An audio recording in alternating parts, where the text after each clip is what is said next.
Good evening, everybody. I wanted to watch with you guys a Sinners review that I already started actually a few months ago. I got about halfway through, maybe like 15 minutes. It's called Sinners is Blatant Anti-White Propaganda. I'm going to be very fair. Media literacy just doesn't exist. I don't believe in it. I don't think you can be media literate. I had a choice to take that class. I read the description and I spat at it. I'm like, what the fuck is this? How to consume media? There's no way how to consume media. So let's just watch this video with a very open mind, no bias. Well, I'm gonna be biased because I really like the movie. Alright guys, I just had to fix my camera position. Yes, you can see I watch Guttis. Who doesn't? A lot of people don't. Anyways, that's unrelated. Let's just go through it. Hey, fellas! Yeah! Kill Whitey!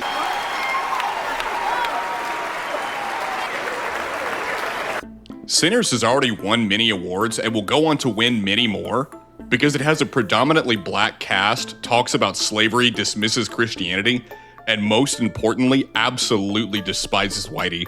Well, it's already broken the... Okay, I'm assuming that's their thesis statement already. That's their position. I'm assuming. I don't know. What the fuck did I just touch? Oscars all-time nominations record, and I got a feeling it's going to get a lot of wins. And that's such a black pill because if you removed all the propaganda that's in this movie, it's still a terrible film in its own right. But when you consider not only how bad of a film it is, but also the absolutely disgusting anti-white messaging of this movie, it's absolutely an abomination. Watching this, even if I turned my brain off to all the disgusting nonsense in this film, the first hour is such a drag, and then the second hour is complete chaos with no logic or reasoning. So this is a horror movie. This is like a supernatural movie.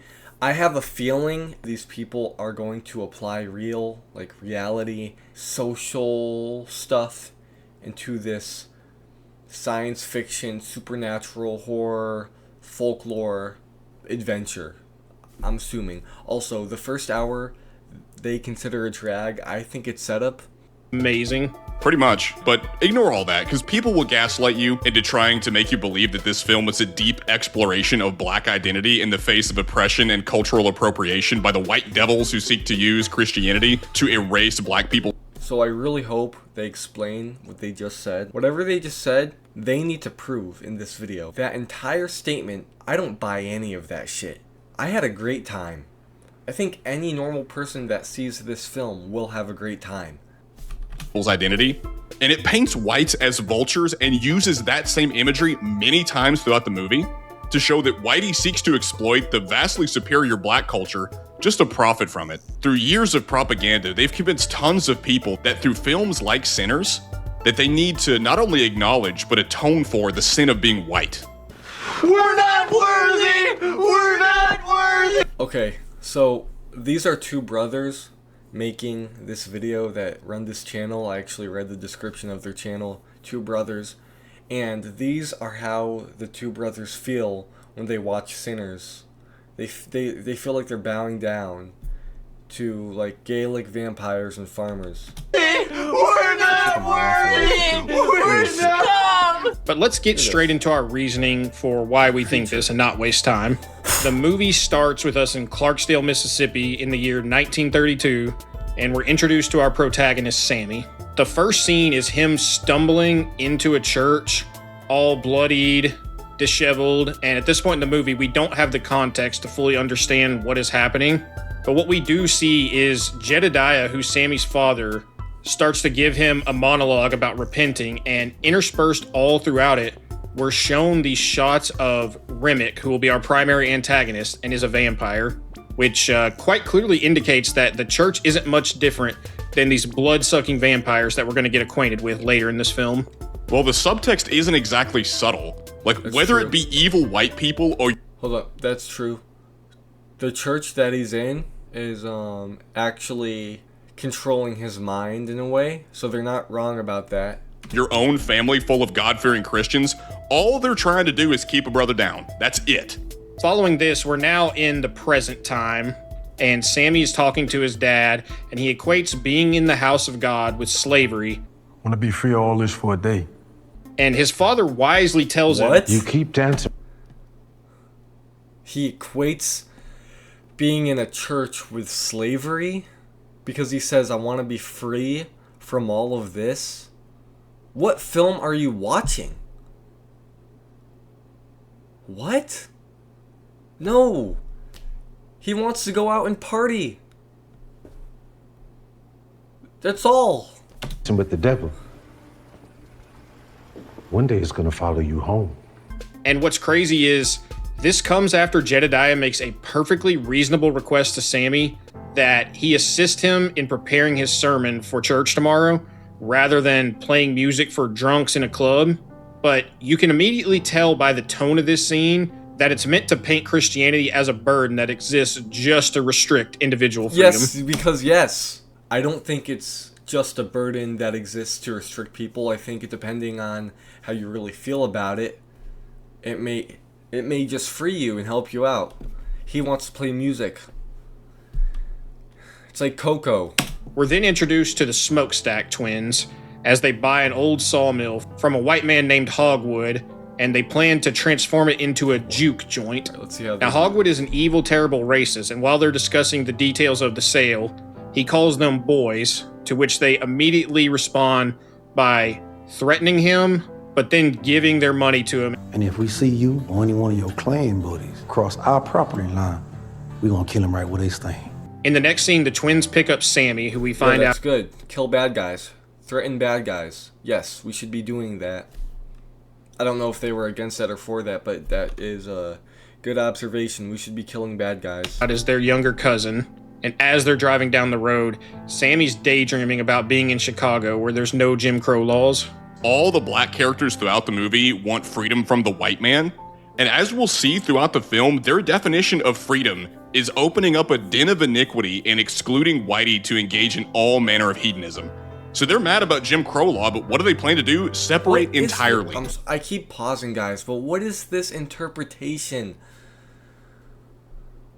What is this interpretation? Being free? When do they say that? They never say that. They never say that. They just want to throw a party. Think of it like a Halloween party. You want to throw a party, have fun, play music, that's it. And their own little den of sin. Eventually through the scene, what we have is Smoke saying that Chicago isn't nothing but Mississippi with tall buildings instead of plantations. And then further, he says, And that's why we came back home. Figure we might as well deal with the devil we know. and this is how you will see the movie continually refer to white people. And sometimes they even get so explicit as to say white devil. And of course, one of the things you later see is that Hogwood, you know that evil racist from before? Well, it turns out he's late because white people are always late to everything. Cracker showing up late already got us behind schedule. Because of course we have to simply invert the stereotypes. But at this point they go, No. Well, first of all, I disagree with that stereotype. I don't think that's a true stereotype. Also, again, this is how you interpreted this. You are offended by that stereotype, which is not true. Also, Hogwood's a bad guy, so who cares?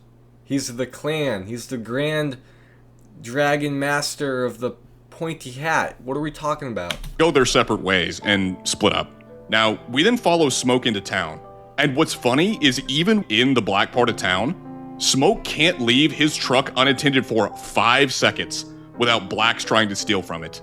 I know, mean, that's a blacks shame. are That's a shame. I'm in Bloomfield.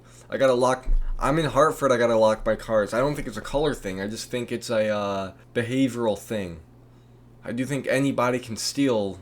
Anybody that lives in a piece of shit like Hartford, or if you're in Connecticut, you know what I'm talking about. Hartford's a piece of shit, but all colors steal. so oppressed in this movie that the police don't even seem to care in the slightest that Smoke just shot 2 people in the street. Smoke then goes on to buy supplies from the Asian family that runs the general store in the segregated part of town. And when the Asian girl goes to get her mother to begin negotiations with Smoke, the subtitles that play throughout this are actually kind of hilarious. Now, according to the subtitles, and this is a value-free analysis, this isn't me adding anything, shooting each other is just what black folk do. Wait, what that's it actually the says. subtitle? Yes, that's what it says. I think I watched it without. That's amazing. Yes, that's exactly what it says. Well, it's sure is good to see that nothing's changed in about 100 years later.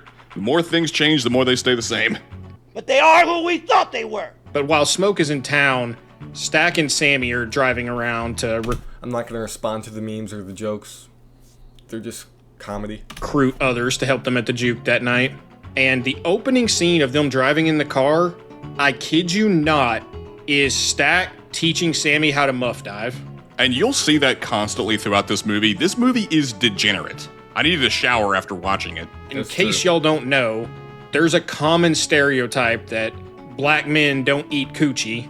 So, again, this is another black stereotype that they immediately tear down, although they've just affirmed a white stereotype that doesn't even exist just Oh my minutes. god! Where did you watch this movie? Like, where were you? Were you in the theater? Maybe I'm just naive. Maybe I'm just so brain dead and I'm new to this evil, rotten earth. Never once have I ever even thought of this.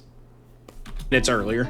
Stack then goes to recruit a musician named Delta Slim, I like Delta Slim. and We all he like uses Delta Slim. Irish beer to convince a clearly struggling alcoholic to come play blues for him in their juke.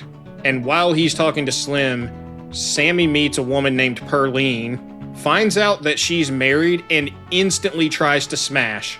I'm married, by the way. Happily. That's his first instinct. Subtle. We then introduced to Stack's former fling, Mary, who happens to be white, and she's extremely angry that Stack left her and didn't even come to her mother's funeral.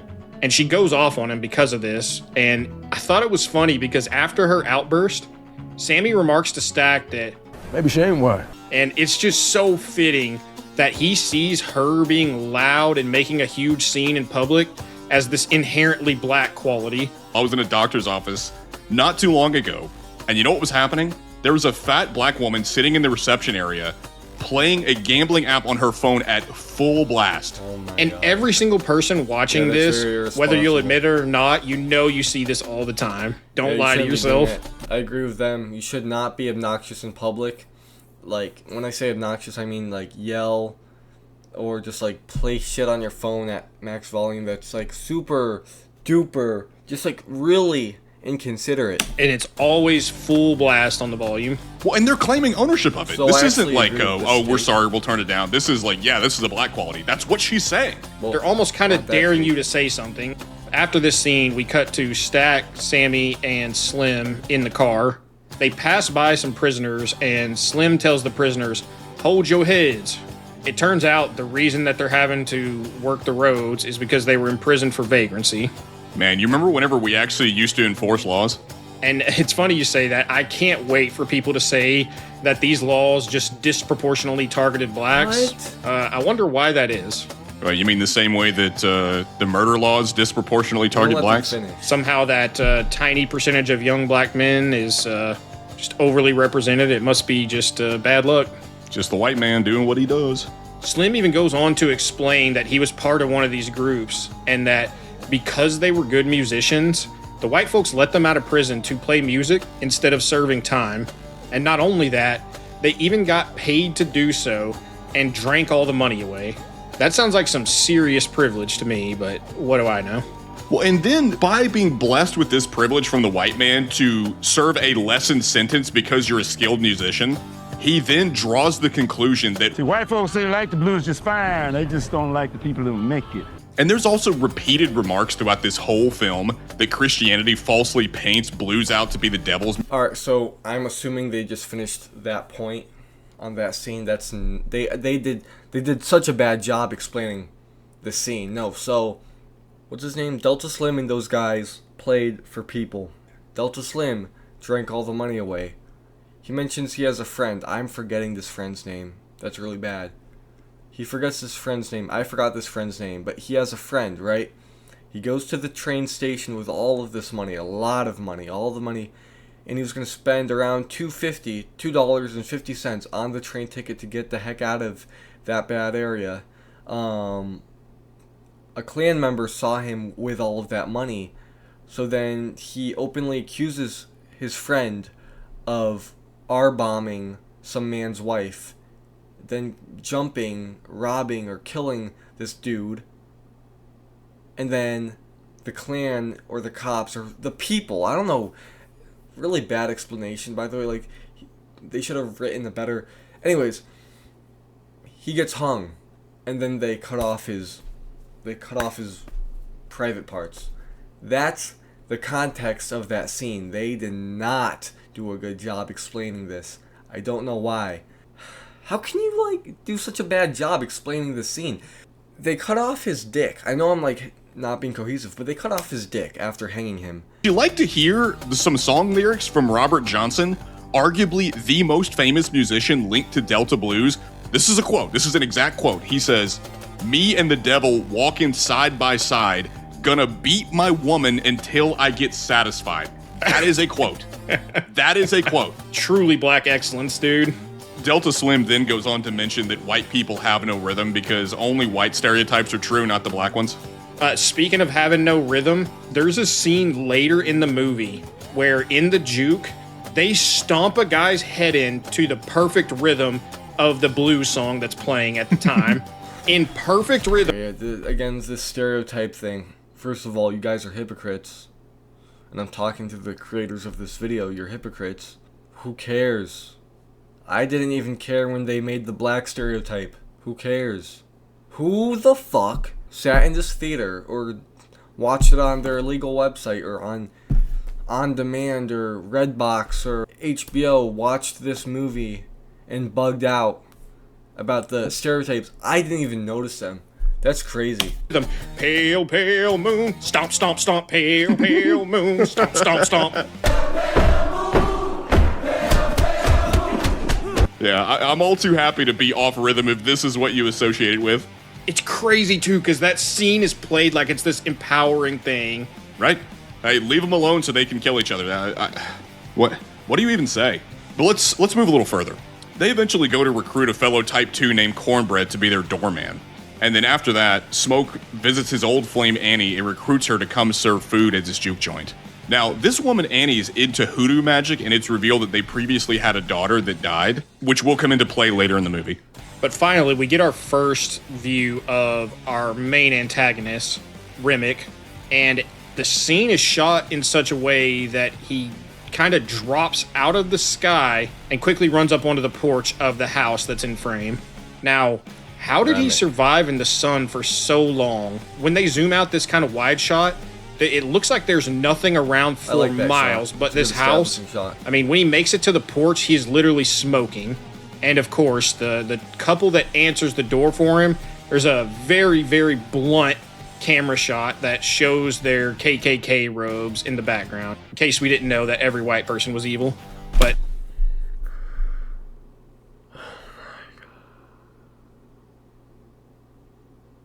How can you interpret it like this? Because I'm about to say this 25 more times. How in the fucking world can you interpret it like this? What is wrong with you? I never once thought of this. They're just the KKK. They're just members of the KKK. Can you not accept that? Gosh. Soon after his arrival, these very righteous Native Americans come and try to warn this couple about this dangerous man that they've been chasing. It's kind of fitting because obviously the Native Americans were Whitey's first victim after all.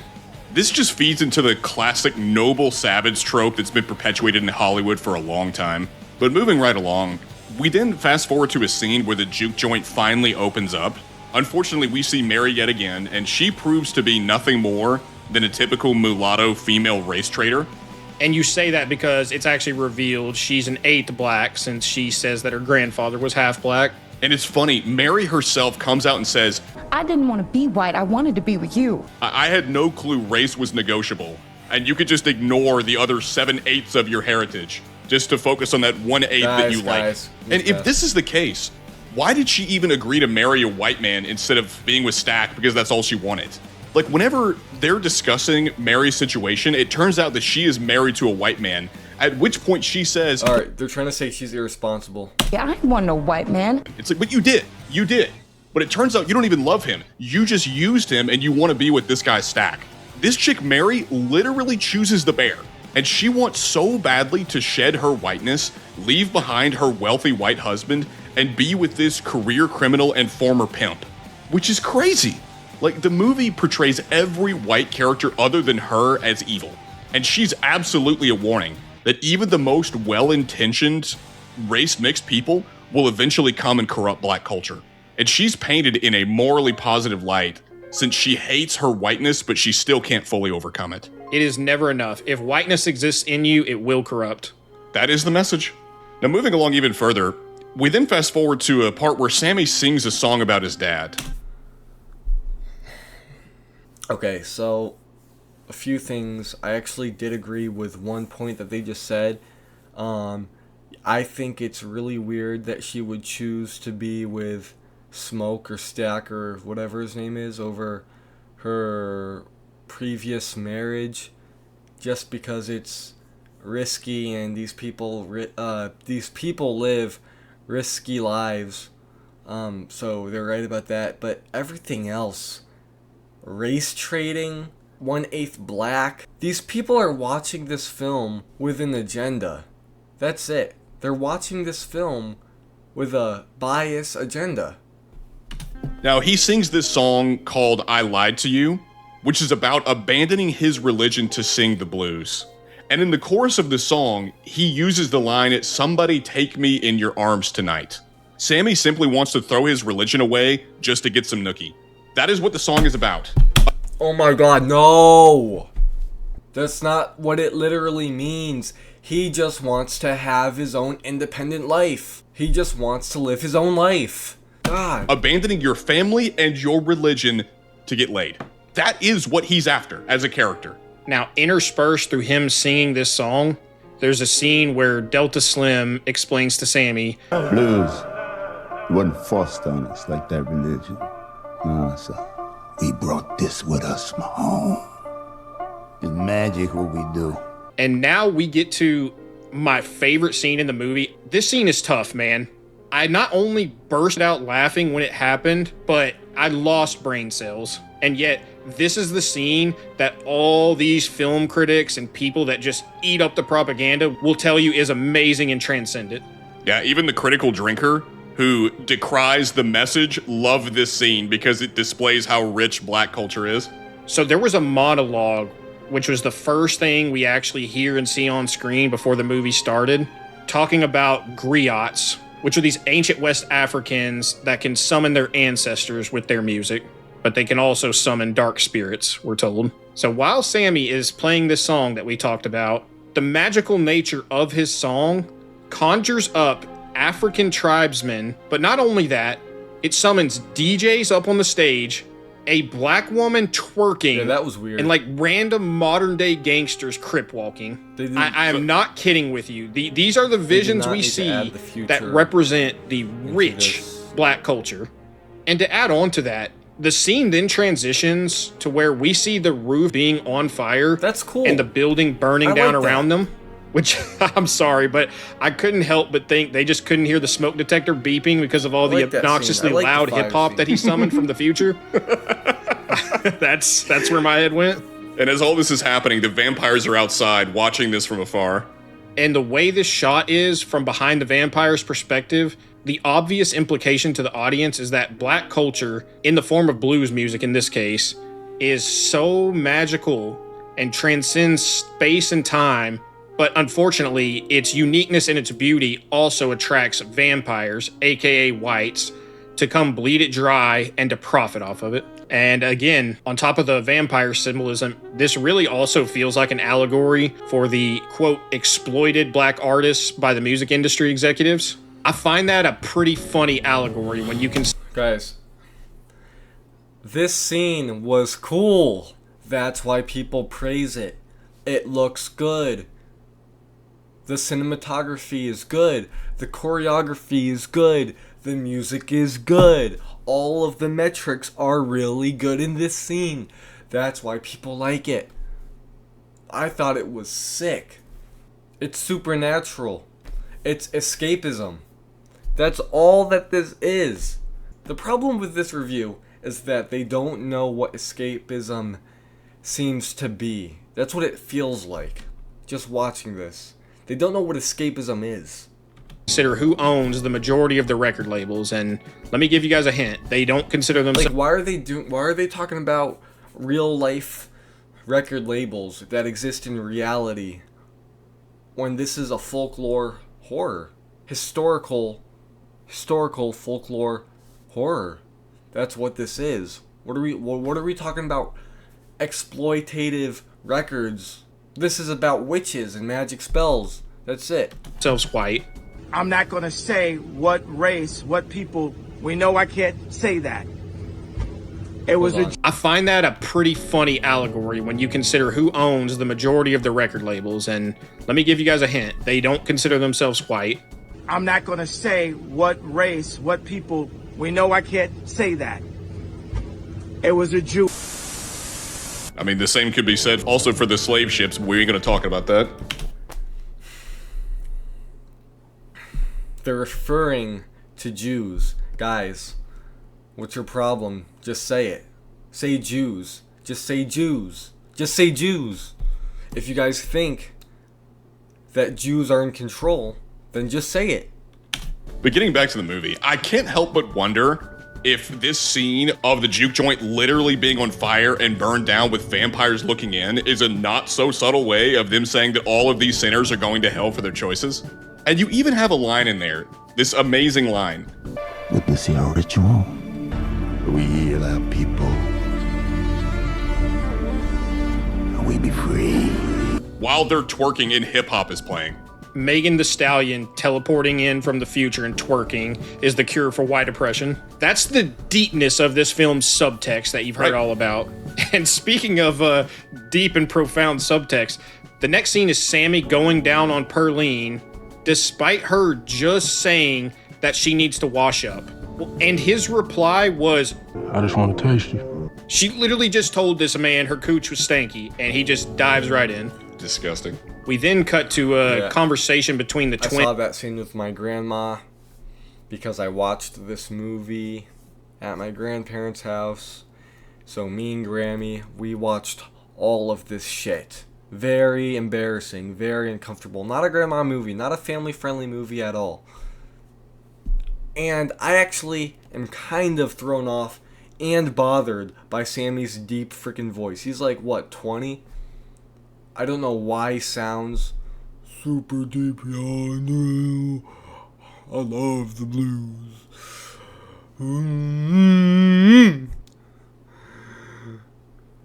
Somebody take me. I don't know how he does that. Twins, and we find out pretty quickly that while they're experts at robbing and stealing, because that's where they got all the Irish beer and Italian wine to start this business and where they got the money for it, they are absolutely pitiful at infrastructure and maintenance. It's art being true to life. Think about this. The twins realize that they're going to be out of money in 2 months since a large portion of their customers are using plantation money to pay for food and drinks. They were smart enough to successfully rob the Italian and Irish mobs of Chicago of all their beer, wine, and money, but somehow didn't consider that their customer base not being able to use real money was a problem. You can't make it up, dude. It's so funny. Well, it's like what happens with every movie that uses this modern leftist lens. It cannot survive contact with reality. It just can't. Right.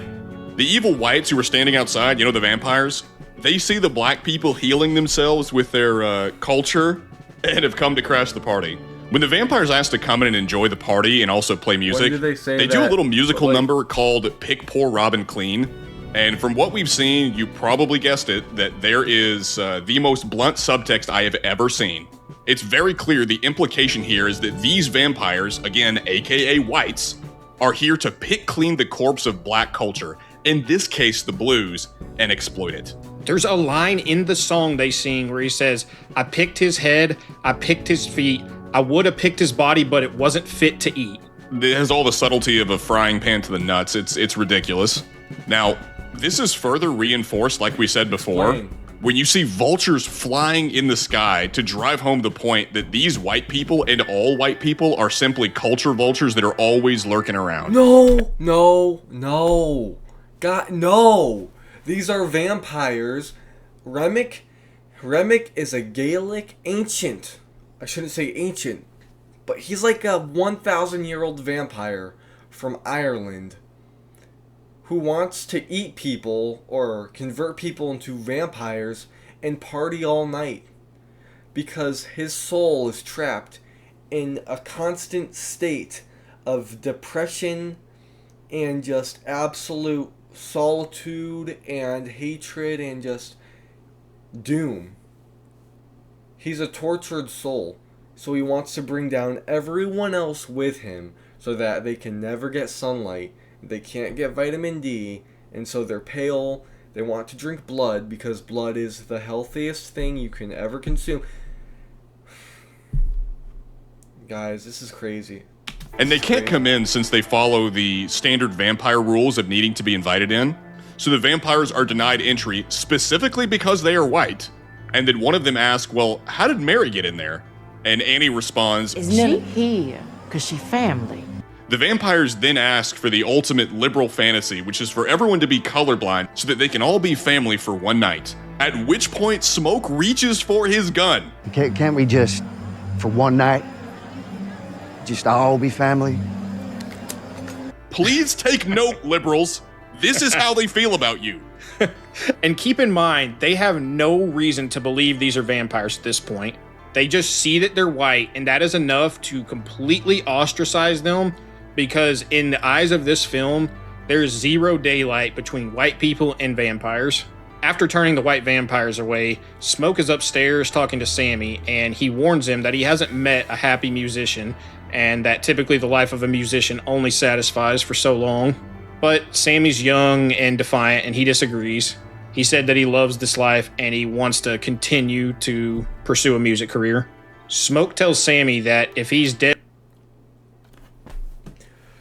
Guys, I don't like making videos like this, especially social issue videos, if you know what I'm talking about. This was such an outrageous viewpoint, fueled by some agenda. I just want to confront, like, his comparison with the vampires and an entire color. The vampires are just vampires, that's it. They never explicitly say, or even subtly say, that, I'm trying to limit saying races, because I don't know if YouTube will pop me. Because I'm watching this, and I'm not thinking, yeah, these vampires are the representation of every single white person. I am never gonna think like that. Who would ever think like that? Nobody would ever think like that. Nobody would ever do that. I don't know who would do that. You guys are so alone on this. Actually, how many views? Holy smokes, it has a lot of views. It has 325.6k views. Okay, so there is some community here. Yeah, okay, just by skimming through comments. So it looks like they're all on the same page. I just don't know where your mind can be at to interpret any piece of media, art, literature, poetry, anything like this. I don't know how you can do that. This is a horror movie about vampires, and that's it. That is it. That's it. I have never watched a movie and developed a stereotype based on... I watched Get Out. I don't even think Get Out is about racism. I don't even think that movie's about... I think that movie's about vampires, really. People want to live forever, so they have this life crisis. I need to live all over again, and I want a functioning body, and let's mix it up, give me a new color. That's what the movie's about, in my opinion. But I never once looked at that family and said, oh my god, I gotta I gotta move to Africa, or I gotta get out of a white country. I gotta leave Simsbury. I gotta leave the farmlands. I gotta go. Oh my God. No! What? No. It's stupid. It's a stupid observation. It's bad. It's just, how can you think, how can this be your takeaway? I don't get it. Just enjoy the movie. Just have fun. Just escape. Put the notes away. Put the notepad away. Just watch the movie. Act like a person.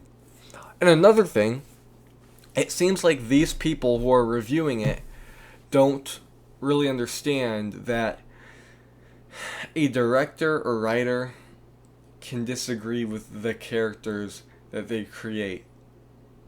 For example, I don't think that Type 2 Productions, that's this channel, I don't think that Type 2 Productions realize that, they don't realize that Ryan Coogler, the writer-director, maybe could have been writing the Smokestack Twins and added some traits that he doesn't like.